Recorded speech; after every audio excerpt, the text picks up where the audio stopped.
l'absence d'éducation financière. C'est une catastrophe. Littéralement, on apprend à personne, par exemple, à faire un budget. Et pourtant, c'est essentiel à tout le monde. Je veux dire, quelle que soit ensuite ta vie professionnelle, tes moyens, tu as besoin de savoir gérer un budget. L'argent, c'est sale.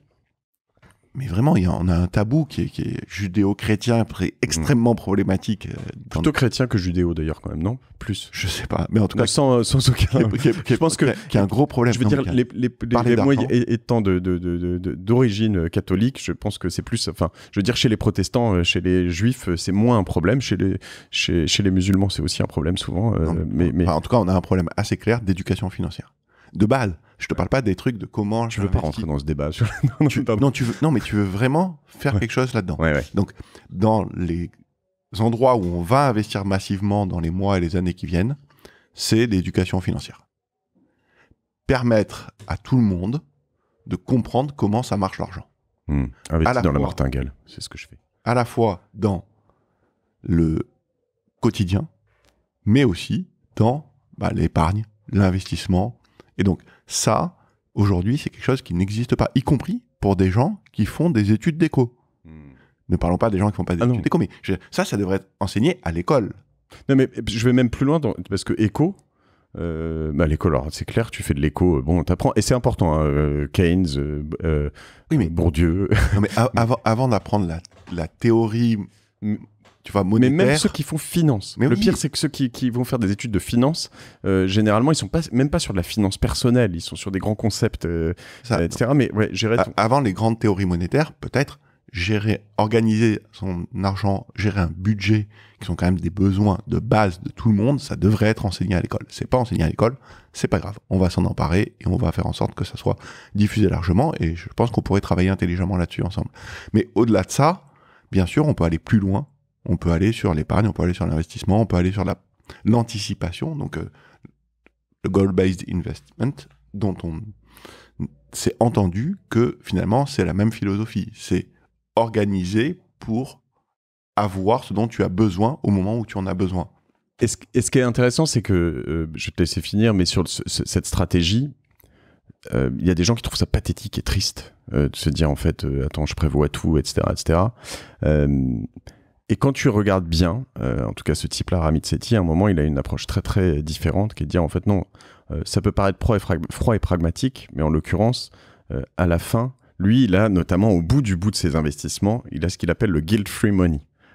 L'argent sans guilt, sans culpabilité. Et en gros, il se dit, il a même ses poches pour dans ses enveloppes, tu vois, pour les restaurants. Il sait que tous les mois, il veut faire une enveloppe restaurant et machin, etc. Puis à la fin, il lui reste, mettons, 200 balles par mois.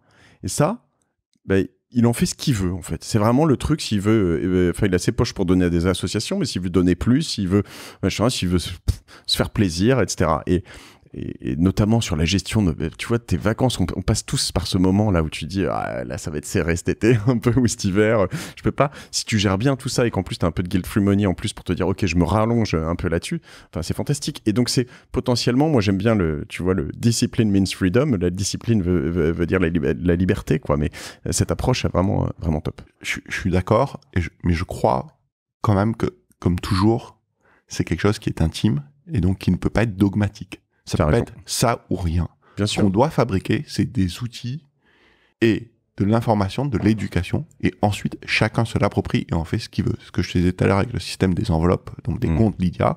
Si tu as envie d'en avoir que 2, un que finalement, c'est pour les coups durs, et l'autre, c'est pour tout le reste, libre à toi. Et si tu as envie d'en avoir 18, 25, 32, dont une qui s'appelle Guilt Free Money et l'autre qui s'appelle Restaurant, j'ai envie de te dire, tant mieux. C'est ton problème. La question, c'est qu'il faut aujourd'hui proposer... Il faut le faire en connaissance de cause. En revanche, pour certaines choses, il faut proposer du long terme. Tu vois, ce que fait Nalo qui m'intéresse, c'est de dire, en gros, j'ai des épargnes à 15 ans qui sont un peu, si je dois sortir l'argent, qui vont être un peu douloureuses parce qu'en fait, tu rentres dans des systèmes qui font que c'est pas de l'argent liquide, quoi. On est dans de l'argent qui est engagé dans des choses plus long terme, avec une stratégie de gestion derrière qui est intéressante. Donc ça, vous allez aller là-dessus.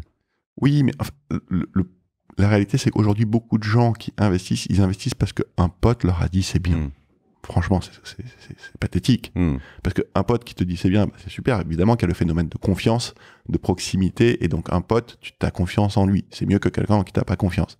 Mais la réalité, c'est que bah, si ta seule compétence pour investir ton argent, c'est un pote qui, lui, a fait quelque chose qui marche pour lui, et en vrai, des gens qui te racontent des choses qui marchent pas, c'est assez rare dans ces sujets-là, tu comprends bien qu'il va y avoir un problème à un moment. Donc, en fait, ce dont tu as besoin le plus, c'est de comprendre ce qui est à ta disposition, ce qui est possible, ce qui est là, et ensuite, toi, de te faire une opinion éduquée, et ensuite d'avoir des outils pour faire ce que tu veux.